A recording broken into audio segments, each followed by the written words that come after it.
La historia de Cristo es una historia que muchos creen conocer, pero que guarda matices, detalles y significados que pocas veces se explican desde el púlpito. Desde su humilde nacimiento hasta los eventos que cambiarían para siempre el destino de la humanidad, la vida de Cristo está llena de momentos que, aunque escritos, no siempre se han contado en toda su profundidad. Cuando escuchamos hablar de Cristo, pensamos en el niño en el pesebre, rodeado de pastores y de ángeles, en aquella noche silenciosa de Belén. Sin embargo, pocos mencionan que su llegada, aunque celebrada en los cielos, fue vista como una amenaza por los poderosos de su tiempo. Herodes, temiendo perder su trono, ordenó la masacre de todos los niños menores de 2 años en Belén.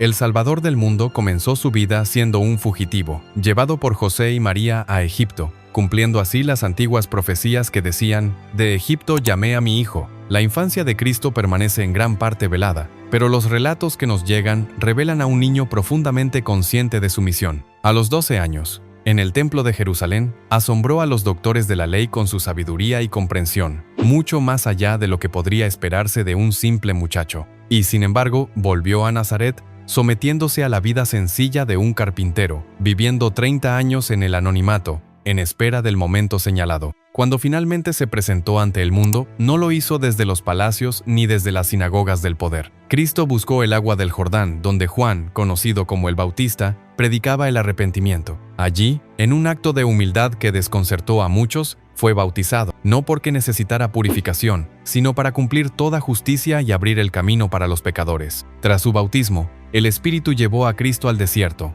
un lugar de soledad y prueba. Durante 40 días y 40 noches, ayunó, enfrentándose cara a cara con las tentaciones del maligno. No fue tentado con banalidades. Satanás le ofreció poder, fama y satisfacción inmediata, pero Cristo respondió cada ataque con la palabra de Dios, demostrando que el verdadero reinado no se edifica sobre las promesas de este mundo, sino sobre la obediencia al Padre. Cuando regresó del desierto, Cristo comenzó a llamar a sus primeros discípulos. No eligió a los sabios ni a los ricos, sino a pescadores, cobradores de impuestos y hombres comunes. Esto, que parece un detalle trivial, tiene un peso enorme. Cristo no buscaba perfección, sino corazones dispuestos a seguirlo sin reservas. Cada llamado era un acto de amor y de fe. Cada uno de ellos dejaría atrás su vida para ser testigo de lo que cambiaría la historia humana. La enseñanza de Cristo no era cómoda, no predicaba lo que la gente quería oír, sino lo que necesitaba escuchar. Anunciaba que los últimos serían los primeros, que el reino de Dios pertenecía a los pobres de espíritu,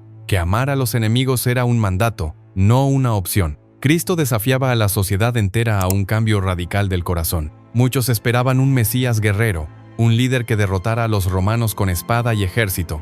Pero Cristo ofreció algo mucho más subversivo: la revolución del amor. En un mundo de violencia y poder, su mensaje fue tan provocador que las autoridades religiosas y políticas vieron en él una amenaza real, no porque tomara armas, sino porque tocaba las fibras más profundas del corazón humano, despertando una sed de justicia y de verdad que no podía ser contenida. Cristo no solo habló de amor, lo encarnó, tocó a los intocables, sanó a los incurables, perdonó a los imperdonables. Cada milagro que realizaba no era solo un acto de poder, sino una proclamación viva de que el reino de Dios ya estaba irrumpiendo en medio del dolor humano. El ciego que veía, el leproso que era purificado, el paralítico que caminaba, todos eran señales de que Dios no estaba distante, sino presente, actuando en favor de su pueblo. Sin embargo, no todos recibieron su luz. Desde temprano, la oposición creció. Fariseos y saduceos, guardianes de la ley y del templo, comenzaron a conspirar. Lo acusaban de blasfemia por perdonar pecados, de quebrantar la ley por sanar en sábado, de ser un peligro público por atraer multitudes que lo proclamaban profeta y, algunos, incluso, Mesías. Cristo conocía su destino.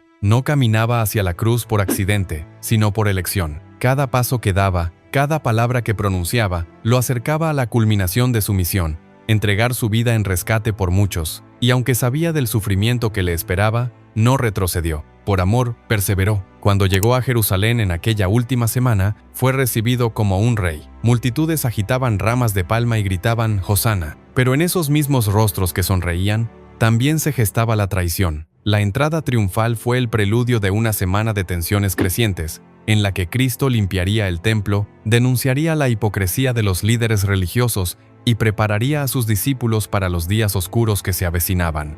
En medio de aquel clima cargado de tensión, Cristo no se refugió en la seguridad. Muy por el contrario, pasó sus últimos días enseñando en el templo, respondiendo a preguntas tramposas de los fariseos y saduceos, y advirtiendo a sus seguidores sobre los tiempos difíciles que vendrían. Su discurso sobre el fin de los tiempos, conocido como el discurso del Monte de los Olivos, revelaba no solo la inminente destrucción de Jerusalén, sino también una visión profética del juicio final y la necesidad de perseverar en la fe. En una noche crucial, reunió a sus discípulos en una casa de Jerusalén para celebrar la Pascua. Fue allí donde instituyó la Eucaristía, un acto que sellaría una nueva alianza, no basada en sacrificios de animales, sino en su propio cuerpo y sangre ofrecidos por la salvación de la humanidad. Al partir el pan y bendecir el vino, entregó a sus seguidores no un simple símbolo, sino su misma vida en alimento eterno, un misterio que sería transmitido de generación en generación. Después de la cena, sabiendo que su hora había llegado, se dirigió al huerto de Getsemaní. En ese jardín oscuro, experimentó una agonía tan intensa que su sudor se mezcló con sangre. Allí no solo anticipó su sufrimiento físico, sino el peso espiritual de cargar con los pecados del mundo entero. Mientras sus discípulos dormían incapaces de mantenerse en vela, Cristo oraba con la intensidad de quien lucha entre el deseo humano de evitar el dolor y la obediencia absoluta a la voluntad divina. La traición no tardó en llegar. Judas Iscariote, uno de los suyos, lo entregó con un beso, señal que había acordado con los guardias para identificar al maestro en medio de la oscuridad. La brutalidad con que fue arrestado contrastaba con su respuesta serena. Aún en ese momento, Cristo no apeló a la violencia. Ordenó a Pedro que guardara su espada, recordándole que el reino de Dios no se defiende con armas humanas. Fue llevado ante el Sanedrín, donde sufrió un juicio nocturno lleno de irregularidades. Se le acusó falsamente, se buscó testigos que lo contradijeran, pero incluso entonces, las mentiras no lograban coincidir. El sumo sacerdote, frustrado por el silencio de Cristo, lo conminó a declarar si era el Hijo de Dios. Cristo, con firmeza, afirmó su identidad, lo que provocó la indignación de los presentes y el inicio de una serie de burlas y agresiones físicas. Al amanecer, lo condujeron ante Poncio Pilato, el gobernador romano. Pilato, al interrogarlo, no encontró en él culpa alguna. Sin embargo, presionado por los líderes religiosos y temiendo una revuelta, ofreció al pueblo la liberación de un prisionero como era costumbre en la Pascua. Entre Cristo y Barrabás, un criminal convicto, la multitud eligió liberar al segundo. Así, el inocente fue condenado mientras el culpable fue liberado, prefigurando la misma lógica de la redención. El justo se entrega para salvar a los pecadores. Cristo fue flagelado con látigos que desgarraban la carne. Los soldados romanos, insensibles al sufrimiento, se burlaron de él colocando sobre su cabeza una corona de espinas y vistiéndolo con un manto púrpura, escenificando una parodia cruel de realeza. A pesar del dolor, no abrió su boca para quejarse ni maldijo a sus verdugos. Obligado a cargar su cruz hasta el Gólgota, Cristo avanzó por las calles empedradas, cayendo varias veces bajo el peso de la madera y la fatiga. Simón de Cirene fue obligado a ayudarle a llevar la cruz, recordando a todos que seguir a Cristo implica también compartir su carga. Ya en el Gólgota, fue despojado de sus vestiduras, expuesto al escarnio público y clavado en la cruz. El proceso de crucifixión no era solo doloroso, era humillante. Estaba reservado para los criminales más despreciables. Cristo fue contado entre los malhechores, cumpliendo la profecía de Isaías que decía que sería contado entre los transgresores. Mientras pendía de la cruz, no cesó su misión de amor.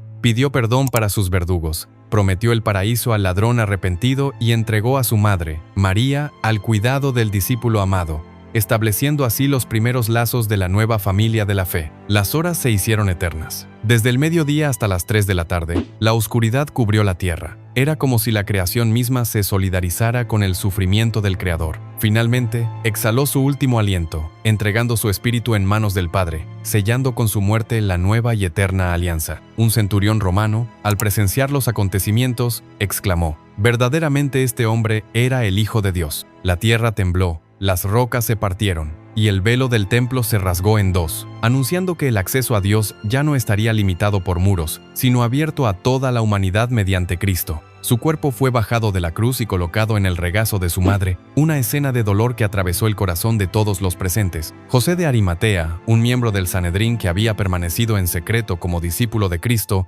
pidió a Pilato el cuerpo para darle sepultura. Envuelto en una sábana limpia, fue colocado en un sepulcro nuevo, cavado en la roca. Una gran piedra selló la entrada, y guardias fueron apostados para vigilar el lugar, temiendo que sus discípulos intentaran robar el cuerpo y proclamar que había resucitado. Los enemigos de Cristo pensaban que con su muerte habían acabado con su influencia. Lo que no sabían era que el verdadero triunfo apenas estaba por comenzar. Las mujeres que le habían seguido, entre ellas María Magdalena y María, madre de Santiago, preparaban aromas para ungir su cuerpo, según la costumbre judía. Sin embargo, aguardaban el fin del sábado, respetando el descanso ordenado por la ley antes de acercarse al sepulcro. Aquella noche, Jerusalén estaba sumida en un silencio pesado. Muchos celebraban la Pascua sin saber que el verdadero Cordero Pascual había sido inmolado. Otros lloraban la pérdida de aquel a quien habían creído el Mesías. Los discípulos, llenos de miedo, se ocultaban, temiendo correr la misma suerte de su maestro. Pero en medio del dolor, en las primeras horas del domingo, algo completamente inesperado ocurrió.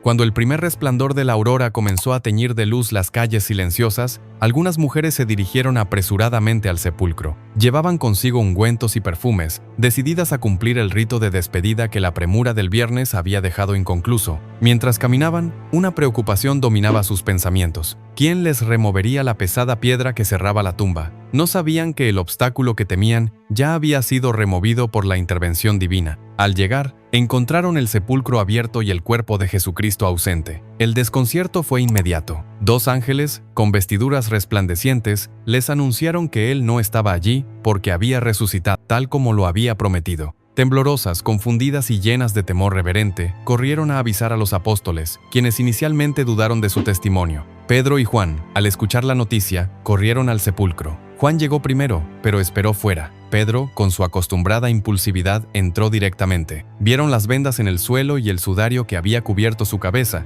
enrollado aparte. Comprendieron que algo sobrenatural había ocurrido, aunque todavía no entendían plenamente las escrituras que anunciaban la resurrección. Jesucristo comenzó a aparecerse a sus seguidores de formas inesperadas. Primero a María Magdalena, quien en su desesperación confundió inicialmente al resucitado con el jardinero. Fue al escuchar su nombre en labios de Cristo que sus ojos fueron abiertos y reconoció al Maestro. Luego, a 2 discípulos que caminaban hacia Emaús, cuyas mentes fueron iluminadas cuando Cristo les explicó, partiendo desde Moisés y los profetas, que era necesario que el Mesías padeciera para entrar en su gloria. Aquellos mismos discípulos, con el corazón ardiente, regresaron inmediatamente a Jerusalén para compartir la noticia. Mientras contaban su experiencia, Jesucristo se presentó en medio de ellos. No era una aparición fantasmal, les mostró sus manos y su costado traspasado, e incluso comió delante de ellos para demostrar que había resucitado en cuerpo y alma. La resurrección no fue un retorno a la vida terrenal como en los casos de Lázaro o del hijo de la viuda de Naín, fue el inicio de una vida gloriosa e inmortal. Jesucristo, en su nuevo estado,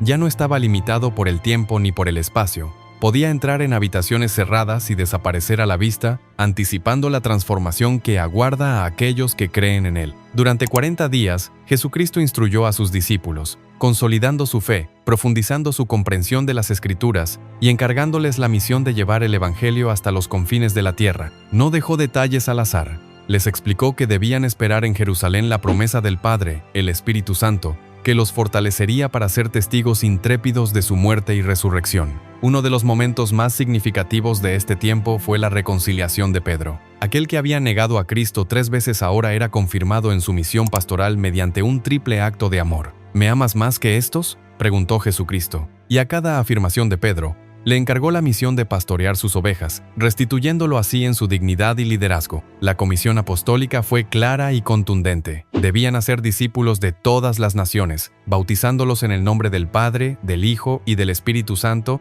y enseñándoles a guardar todo lo que Él había mandado. Esta tarea no sería fácil. Les advirtió que serían perseguidos, odiados y llevados ante tribunales. Sin embargo, no estarían solos. La asistencia divina los acompañaría hasta el fin de los tiempos. Llegado el momento de su partida, Jesucristo llevó a sus discípulos al Monte de los Olivos. Desde allí, les impartió su última bendición. Mientras hablaba, fue elevado al cielo a la vista de todos, ocultándose entre las nubes. 2 hombres vestidos de blanco se aparecieron y anunciaron que así como lo habían visto subir, un día volvería en gloria. La ascensión no marcó un abandono, sino el inicio de una nueva presencia. Cristo ya no estaría limitado por un solo lugar en la tierra, sino que reinaría gloriosamente desde el cielo, intercediendo por su iglesia y enviando su Espíritu para animarla y guiarla. Obedeciendo su mandato, los discípulos regresaron a Jerusalén llenos de gozo y esperanza. Perseveraron unánimes en oración, junto con María, la madre de Jesús, y algunos otros discípulos se preparaban para recibir el poder prometido, conscientes de que la historia de la salvación apenas comenzaba su expansión al mundo entero. La espera culminó en la fiesta de Pentecostés. Reunidos en el mismo lugar, un estruendo como de viento recio llenó la casa, y lenguas de fuego se posaron sobre cada uno de ellos. Llenos del Espíritu Santo, comenzaron a hablar en diferentes lenguas, según el Espíritu les concedía expresarse. La multitud que se había reunido en Jerusalén, proveniente de diversas naciones, quedó atónita al escuchar a los discípulos hablar en sus propios idiomas. Pedro,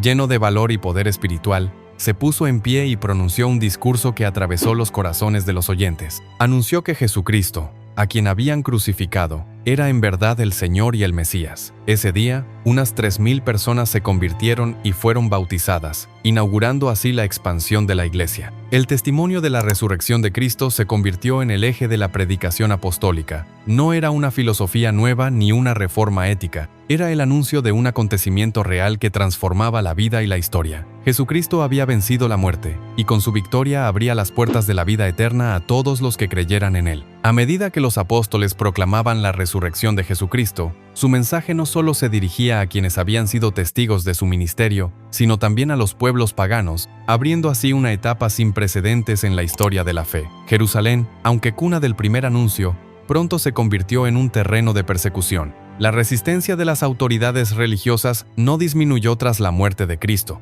Por el contrario, se intensificó cuando vieron que su influencia crecía con más fuerza que nunca. Esteban, uno de los primeros diáconos ordenados para servir a la comunidad, fue el primer mártir cristiano. Acusado de blasfemia por proclamar que Jesucristo era el cumplimiento de la ley y los profetas, fue apedreado ante la mirada aprobatoria de quienes temían la transformación que el Evangelio traía consigo. Antes de morir, Esteban tuvo una visión de Cristo glorificado a la derecha de Dios, confirmando así la esperanza en la vida eterna para aquellos que perseveraran en la fe. La muerte de Esteban desató una persecución generalizada que obligó a muchos creyentes a dispersarse. Sin embargo, esta dispersión, lejos de apagar el fuego del Evangelio, lo llevó a nuevos territorios. Los apóstoles permanecieron en Jerusalén fortaleciendo la naciente comunidad, mientras los diáconos y otros discípulos llevaron el mensaje a Samaria, Galilea y más allá. Uno de los eventos más significativos fue la conversión de Saulo de Tarso. Inicialmente un perseguidor encarnizado de los cristianos, Saulo experimentó una transformación radical en su camino a Damasco. Una luz intensa lo derribó al suelo, y una voz le preguntó: «Saulo, Saulo, ¿por qué me persigues?». Al reconocer a Jesucristo como el Señor, su vida cambió de raíz. Ciego por 3 días, fue sanado y bautizado, convirtiéndose en Pablo, el apóstol de los gentiles. Pablo, dotado de una profunda formación en la ley judía y de una mente vigorosa, se convirtió en uno de los principales propagadores de la fe cristiana. Viajó incansablemente, fundando comunidades en ciudades como Éfeso, Filipos, Corinto y Tesalónica. Su predicación no se limitaba a los judíos, sino que se extendía a los paganos, abriendo el mensaje de salvación a toda la humanidad sin distinción de raza, cultura o condición social. Los primeros cristianos vivían su fe en un ambiente hostil. En Roma, bajo el reinado de emperadores como Nerón, fueron acusados injustamente de crímenes y perseguidos de manera brutal. Muchos fueron arrojados a los leones en los circos, otros fueron crucificados o quemados vivos. Pero el testimonio de su fe inquebrantable, su capacidad de amar incluso a sus verdugos, y su esperanza firme en la resurrección inspiraban a otros a abrazar la fe con valentía. La figura de María, la Madre de Cristo, también ocupaba un lugar central en la vida de la primera comunidad. Ella era venerada no solo como la Madre del Salvador, sino como la Madre de todos los creyentes. Se dice que acompañó a los apóstoles en sus primeras reuniones, fortaleciendo su fe y sirviendo como testigo viviente de los misterios de la encarnación y la redención. A medida que las comunidades cristianas crecían, también surgía la necesidad de organizarse. Se establecieron obispos y presbíteros para guiar y enseñar a los fieles. Los escritos de los apóstoles y de otros testigos comenzaron a circular entre las iglesias, preservando la memoria de las palabras y obras de Jesucristo. Estos textos, inspirados por el Espíritu Santo, serían más tarde reconocidos como parte del canon de las Sagradas Escrituras. La enseñanza de Jesucristo se transmitía no como una filosofía abstracta, sino como una forma de vida concreta. Los cristianos se distinguían por su amor mutuo, su rechazo a la idolatría, su respeto por la vida en todas sus formas y su búsqueda de la santidad, en medio de una sociedad corrupta. Se reunían en casas privadas para celebrar la Eucaristía, renovando así el sacrificio de Cristo y fortaleciéndose para afrontar las dificultades diarias. El testimonio de los mártires se convirtió en una de las fuentes más poderosas de conversión. Al enfrentar la muerte con serenidad y perdón, demostraban que su fe no era una mera creencia, sino una certeza viva. Sabían que, al morir con Cristo, vivirían con Él en gloria. La sangre de los mártires, como diría Tertuliano tiempo después, se convirtió en la semilla de nuevos cristianos. Con el tiempo, las enseñanzas de Jesucristo comenzaron a permear incluso en los ámbitos intelectuales. Padres de la Iglesia como San Ignacio de Antioquía, San Ireneo de León y otros grandes teólogos defendieron la fe contra las herejías nacientes, explicando con claridad la identidad divina de Cristo y la naturaleza de su misión redentora. Mientras tanto, los apóstoles, fieles al mandato de su maestro, continuaban su labor evangelizadora hasta el final de sus días. Pedro, líder de la Iglesia,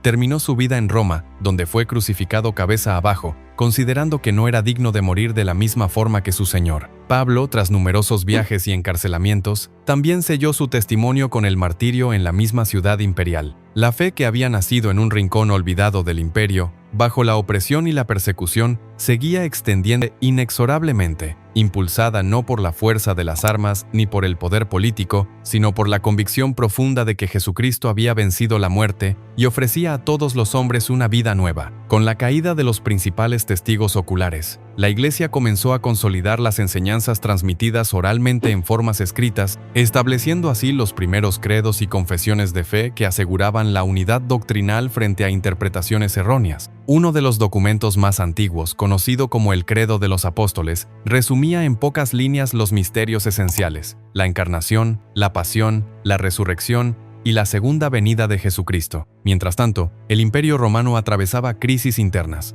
Las estructuras políticas y sociales comenzaban a resquebrajarse, pero en medio de esa decadencia, la fe en Cristo ofrecía una esperanza diferente, basada no en la estabilidad terrenal, sino en la promesa de un reino eterno. Esta fe fue especialmente acogida por las clases más humildes, los esclavos, los pobres y los marginados, quienes encontraban en el Evangelio una dignidad que el mundo les negaba. A medida que el cristianismo se expandía, también surgieron debates sobre la naturaleza de Jesucristo. Algunos grupos, como los docetistas, afirmaban que su cuerpo era solo una apariencia y no real, negando así la verdadera encarnación. Otros, como los arrianos, cuestionaban su divinidad plena. Frente a estas desviaciones, los líderes cristianos defendieron la verdad revelada. Jesucristo es verdadero Dios y verdadero hombre, consustancial al Padre en su divinidad y plenamente humano en su encarnación. El Concilio de Nicea, convocado en el año 325 por el emperador Constantino, sería el primer gran intento de reunir a los obispos de toda la cristiandad para definir oficialmente estas cuestiones fundamentales. Allí, se reafirmó que el Hijo es engendrado, no creado, de la misma naturaleza que el Padre, una afirmación que protegería a la Iglesia de desviaciones doctrinales y garantizaría la transmisión fiel del mensaje de Cristo. Durante este tiempo,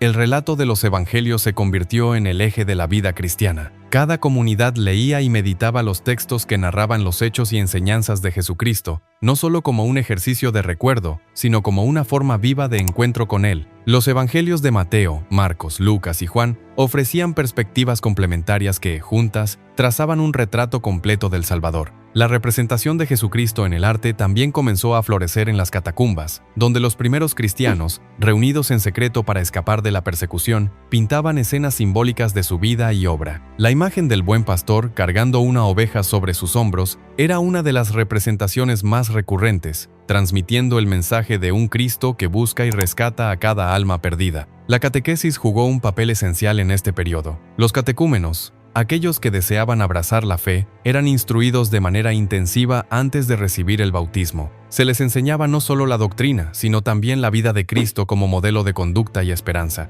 El bautismo, realizado tras largos meses o incluso años de preparación, significaba el paso de las tinieblas a la luz, de la esclavitud del pecado a la libertad de los hijos de Dios. Simultáneamente, la liturgia cristiana se enriquecía, estructurándose en torno a la memoria de los actos salvíficos de Jesucristo. Cada domingo, los fieles se reunían para conmemorar su resurrección, leyendo las Escrituras, orando en común y celebrando el sacramento de la Eucaristía, donde creían que Cristo mismo se hacía presente, renovando su entrega amorosa. La memoria de Jesucristo también se mantenía viva mediante las peregrinaciones. Lugares como Belén, donde nació, Nazaret, donde creció, el Jordán, donde fue bautizado, y Jerusalén, donde sufrió, murió y resucitó, se convirtieron en destinos sagrados para los creyentes. Viajar a estos lugares era considerado no solo un acto de piedad, sino también una forma de acercarse al misterio de la salvación. Los escritos patrísticos, surgidos en estos primeros siglos, profundizaron en el misterio de Cristo de manera racional y espiritual.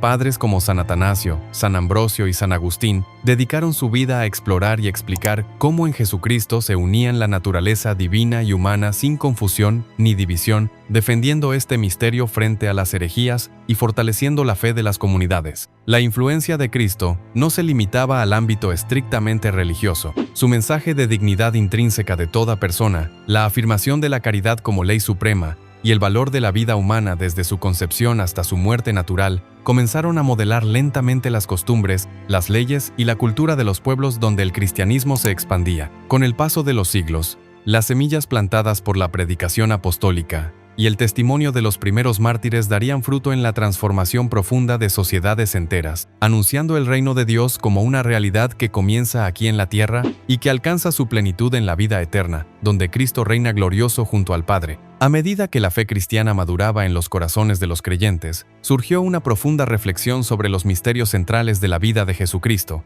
que daría origen a la teología mística. Figuras como Orígenes y posteriormente San Gregorio de Niza comenzaron a explorar no solo el significado histórico de la encarnación y la redención, sino también su implicación en la transformación interior del alma. La vida de Cristo era vista como un modelo que el creyente debía reproducir en sí mismo: nacer en humildad, crecer en obediencia, sufrir en la fidelidad y resucitar a una vida nueva en Dios. En paralelo, se desarrolló la devoción a los distintos momentos de la pasión de Jesucristo. Las primeras comunidades cristianas, especialmente en Jerusalén, comenzaron a organizar procesiones que recorrían los lugares sagrados, dando origen a lo que hoy se conoce como el Vía Crucis. Esta práctica permitía a los fieles meditar de manera concreta y profunda en los sufrimientos que Cristo soportó voluntariamente por la salvación de la humanidad. El símbolo de la cruz, inicialmente un instrumento de tortura infame, se transformó en el emblema más poderoso del cristianismo. Desde tiempos muy antiguos, los cristianos trazaban el signo de la cruz sobre sí mismos como una protección espiritual y una proclamación de su fe. Se conservan testimonios de padres de la Iglesia que exhortaban a realizar la señal de la cruz al comenzar el día, al emprender un viaje,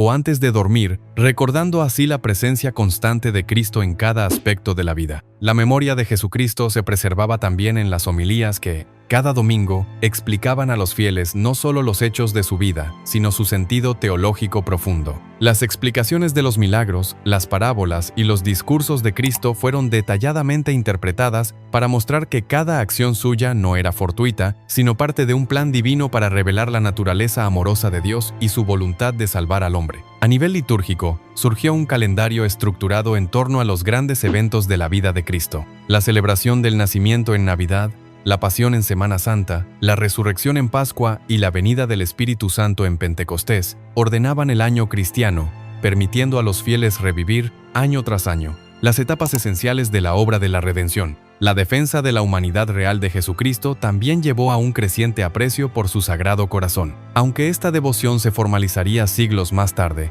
ya en los primeros tiempos existía la conciencia de que el corazón de Cristo era símbolo de su amor incondicional, de su entrega total y del dolor que sufrió por la indiferencia y el rechazo de los hombres. En el ámbito monástico, comunidades enteras dedicaron su vida a la imitación radical de Cristo. Inspirados por su vida de pobreza, oración y servicio, los primeros monjes, como San Antonio Abad en Egipto, se retiraron al desierto para buscar una unión más íntima con Dios. Estos hombres y mujeres veían en la renuncia a los bienes del mundo una forma de seguir más de cerca al Maestro, que no tuvo donde reclinar la cabeza. El testimonio de Jesucristo también empezó a penetrar en los debates sobre la justicia social. Inspirados en su predilección por los pobres, los débiles y los marginados, los cristianos comenzaron a fundar hospitales, orfanatos y lugares de acogida para los más necesitados. La caridad no era vista como una opción, sino como una expresión necesaria del amor a Dios y al prójimo, siguiendo el mandamiento nuevo que Cristo había dado en la última cena. Al mismo tiempo, las controversias cristológicas continuaban. El Concilio de Éfeso, celebrado en el año 431,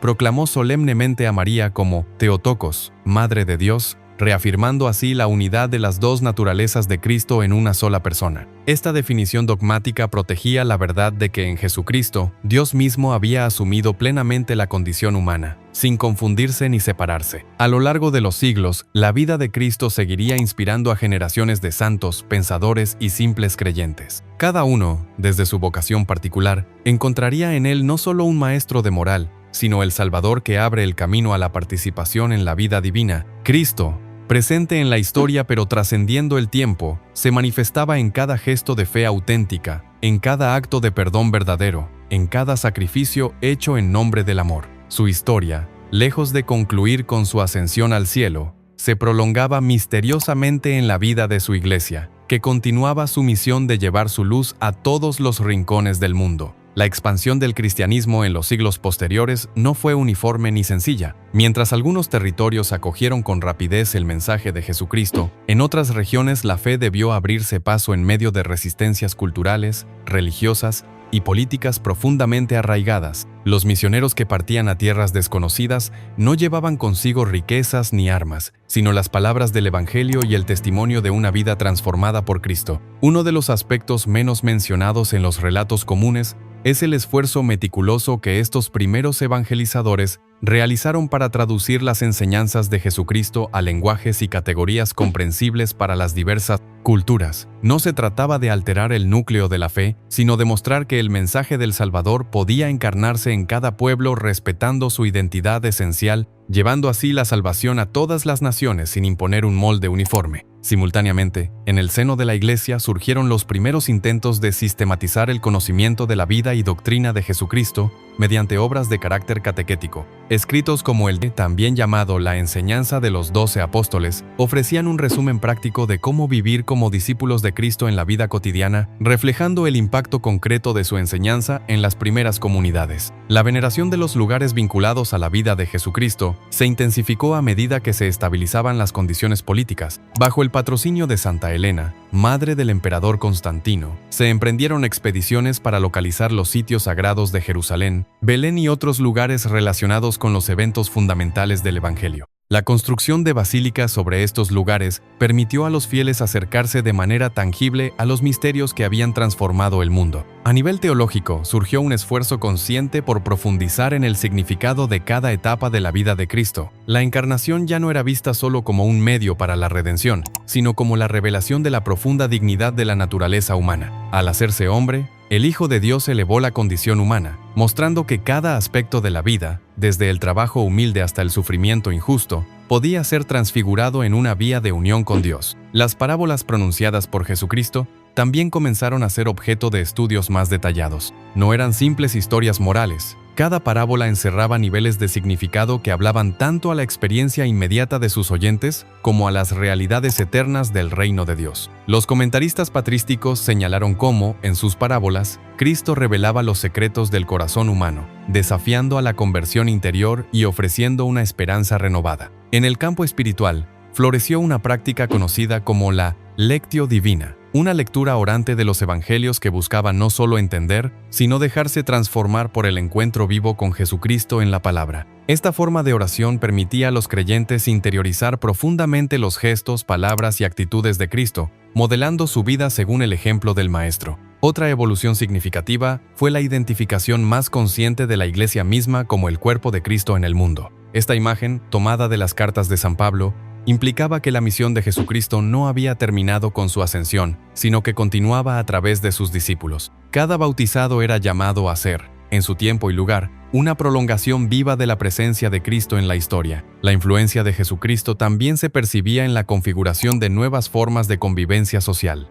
Comunidades cristianas comenzaron a organizarse en torno a principios de solidaridad, cuidado de los más débiles y una ética del perdón y la reconciliación que contrastaba radicalmente con la lógica de venganza y dominio que predominaba en el mundo antiguo. Con el tiempo, el arte cristiano pasó de las representaciones simbólicas iniciales a representaciones más realistas de Jesucristo. El rostro de Jesús comenzó a fijarse en el imaginario colectivo como el de un hombre sereno y majestuoso, portador de una belleza no meramente física, sino profundamente espiritual. Estas representaciones no solo ayudaban a la devoción personal, sino que servían como instrumento instrumentos catequéticos en una época en la que muchos eran analfabetos. La reflexión sobre el misterio de Jesucristo no se limitó a su vida terrenal. Surgieron meditaciones más profundas sobre su papel en la creación del mundo y en su consumación final. Algunos teólogos afirmaban que incluso si el hombre no hubiera pecado, Cristo habría venido igualmente como el punto culminante de la creación, como expresión suprema del amor de Dios por sus criaturas. En la vida cotidiana, las enseñanzas de Jesucristo comenzaban a plasmarse en nuevos ideales de santidad.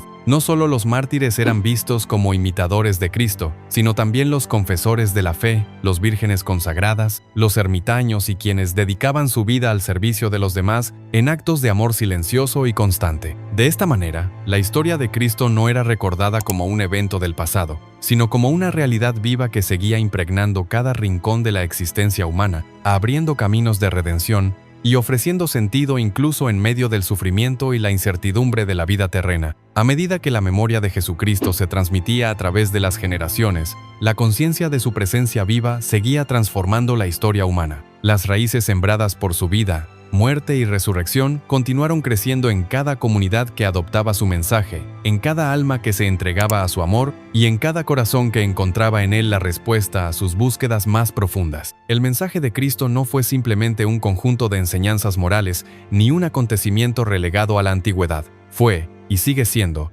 una proclamación eterna de vida nueva para toda la humanidad. Su historia no concluyó con la ascensión al cielo, sino que permanece viva en cada gesto de compasión, en cada acto de fe y en cada paso de conversión que se da en el mundo. Cada siglo ha visto surgir testigos de su luz, santos, mártires, hombres y mujeres comunes que, inspirados por la figura del Maestro, han transformado su entorno con la fuerza silenciosa del Evangelio. La historia de Cristo es también la historia de todos aquellos que, acogiendo su palabra, han decidido seguirlo, aún en medio de las adversidades, sembrando esperanza allí donde reinaba la desesperanza. Hoy, más de 2000 años después, la invitación de Jesucristo sigue resonando con la misma fuerza. Sígueme. No importa en qué circunstancias vivamos, ni cuán rotos podamos sentirnos, Él nos llama a entrar en una historia mucho más grande que la nuestra, a participar de su misión de amor y salvación. La historia de Cristo no es simplemente una página más de los libros, es una puerta abierta a una nueva vida, un camino que se nos ofrece a cada uno de nosotros. Al conocer su vida, al meditar en sus obras, somos invitados a dejar que su amor transforme también la nuestra. Si esta historia ha tocado tu corazón, si ha encendido en ti el deseo de conocer más profundamente a Cristo y vivir según su ejemplo,